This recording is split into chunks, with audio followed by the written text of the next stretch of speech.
Hey everybody, Josh Sigurdson, World Alternative Media here, and of course I'm joined by John Sneisen, and I had to break this story down because this is a prevalent danger, and I know people are going to say I'm fear-mongering, but just hear myself out, hear me speak first. But first, check out this clip of President Donald Trump today saying that North Korea will be met with fire and fury like the world has never seen before. Check this clip out. North Korea best not make any more threats to the United States. They will be met with fire and fury like the world has never seen. He has been very threatening beyond a normal statement. And as I said, they will be met with fire, fury, and frankly power, the likes of which this world has never seen before. Thank you. So you see Donald Trump say that North Korea will be met with fire and fury like the world has never seen before. But what does that mean? Think about the world has never seen before. Well, we've seen nuclear bombs in Japan.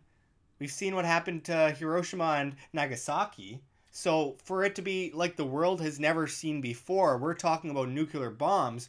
And people talk about how horrible Kim Jong-un is. Of course he is. He's a terrible person. He's a totalitarian. But this would result in millions and millions of deaths, and it would devastate South Korea as well. This would result in the victims, the greatest victims of this totalitarian regime, being blasted into pieces, and for a century ahead, birth defects, like diseases, all sorts of nuclear radiation. This is insane, guys. And as I spoke with John Dowell the other day about this specific issue, of course, Rex Tillerson and H.R. McMaster have been talking about how they will possibly see a preemptive strike by the U.S.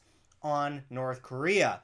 We've also seen South Korea in the last week say that they are looking towards surgical strikes to take out the military and Kim Jong-un. Let's look at the reality of this, though, guys. The army, the North Korean army, is being fed grass in a lot of occasions. They're resorting to eating grass because they are starving. Will they be willing to serve their leader to the death? The people of North Korea are slowly waking up, and there is a potential revolution happening because there is an information war going on in the underground. People are starving in the streets. They are sick of it. They might actually do something in the near future. And then on top of that, the missiles that North Korea has, they said, well, North Korea has an ICBM nuclear warhead capability, but they would not be able to reach the United States. They would not be able to reach mainland. The idea that they will actually hit the U.S. with the United States missile defense program, which can literally shut down a missile on takeoff by hacking into the computer.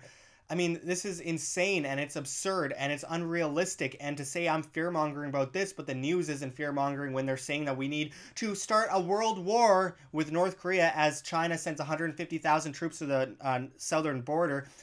Russia has troops at the northern border. Japanese warships are out there, and there's conflict in the South China Seas as well. I mean, this is just insane. The fear-mongering is what the media is perpetuating on a day-to-day basis. The actual reality is that this is incredibly dangerous, and I talk about that and speak out against the media fear-mongering, and I'm the one fear-mongering. It's insane. John, what do you think about all this? Well, first of all, what's going to happen if the United States strikes North Korea is that you're going to have a barrage of attacks on South Korea simultaneously. So, of course, this is just an insane way of thinking that has gone, to the extent of where you saw the Roman Empire at the end of it. Yeah. They just went into, they were in perpetual wars all the time, and then they just went aboard and started to attack people that they knew that never going to be able to stop. It's just a way of course, stopping and trying to extend their empire with their currency, of course, and be able to take over North Korea so we can instate a central bank there would be fantastic. Well, of course, the monetary system needs a war, as we've spoken about before. But on top of that, too, I mean, Why would I know Kim Jong Un's crazy, but why would North Korea shoot itself in the foot in this sense, where they would shoot a missile at a country and be eviscerated? Their whole point is self-preservation of their regime. They do that, and their regime is over. It's suicide. Well, the regime is on the fall, Josh, and it's about to fall because I've seen so many documentaries coming out of North Korea just recently, in the recent years, and what it shows is people are actually going in and giving around the documentation. USBs. They show, yeah, USBs. We talked about that before, where they actually show what's going on the outside of North Korea. Yeah. And of course, people in North Korea are, bringing all this footage of everything that's going on in North Korea outside. So now we're starting to see a lot more of, the terrible state of what North Korea is in. It's just a massive totalitarian state that, of course, Venezuela is about to become. Well, I just wanted to mention, though, I mean, the Soviets mostly fell not because of the peaceful, protests against the wall.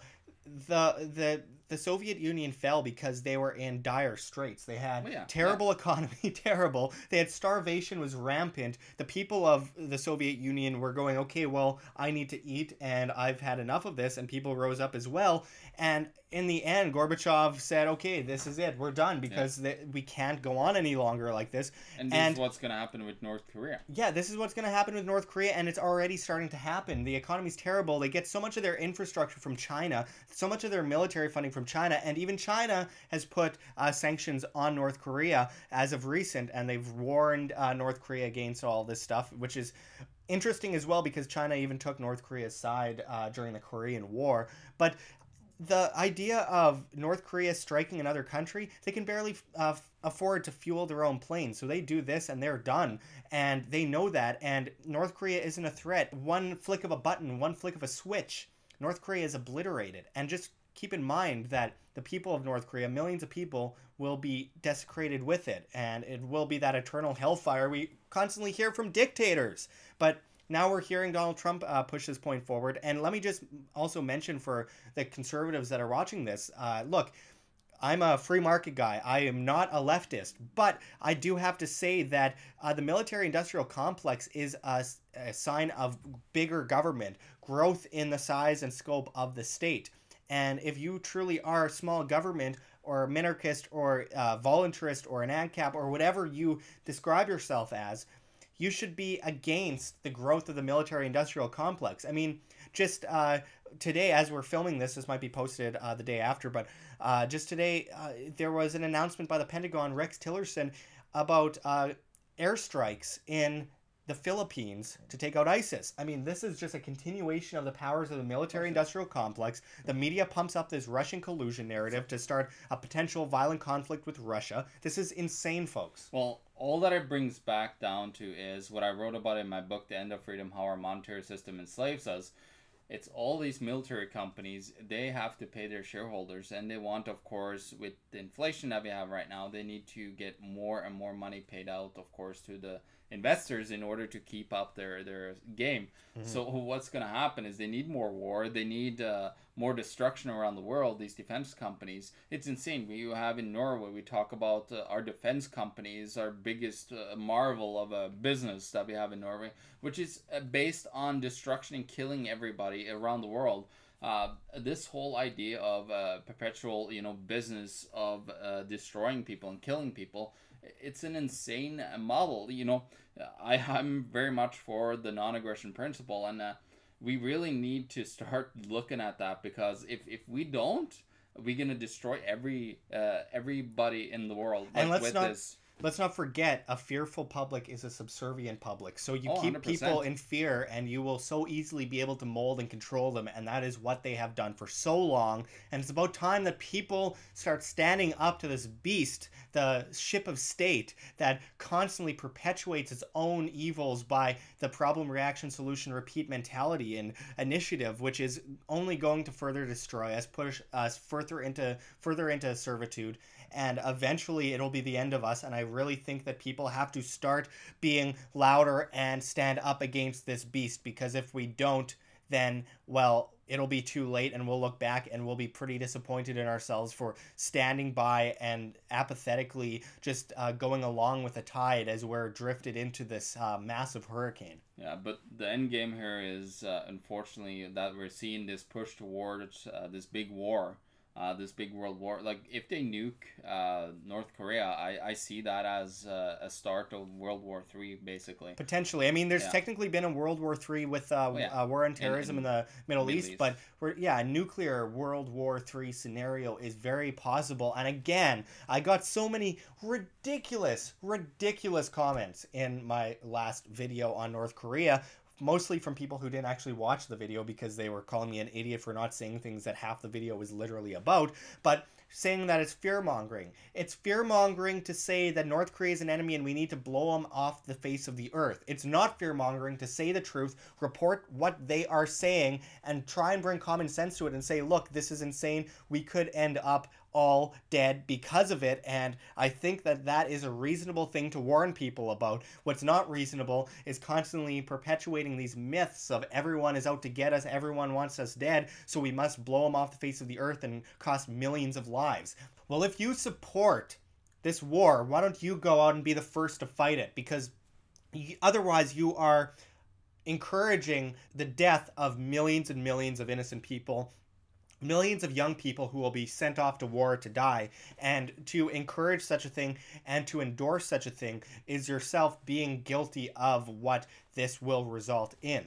You know what? I had an interesting experience the other day. I went to a concert with my wife downtown here, and a lady called Buffy St. Marie was singing, and she had a song called The War Racket, and I pretty much agreed. It was almost taken out of my book. What she was talking about in that video, and it is a racket.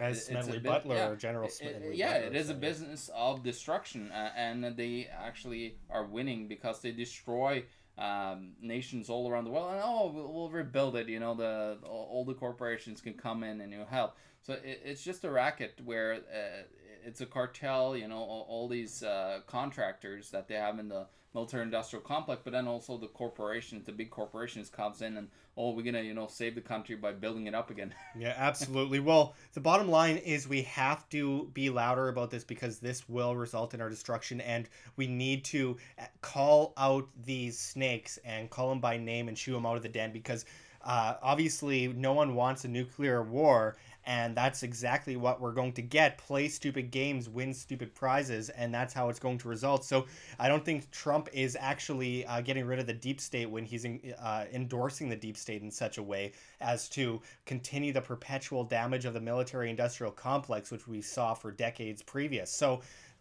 finishing it off, thanks for talking with us about this, John, and we'll be back at you with much more. Check the links below. GoFundMe, Patreon. We can't do it without you. Any donation is very much appreciated, especially as we are so vastly demonetized and censored by YouTube. Also, check our Bitcoin address in the description and the comments, as well as on the screen for you to scan, if you please. And also check me out at Josh Sigurdson, and check John out at The Economic Truth at steemit.com. That's steemit.com, the future of social media, where you get paid in cryptocurrency to blog and post.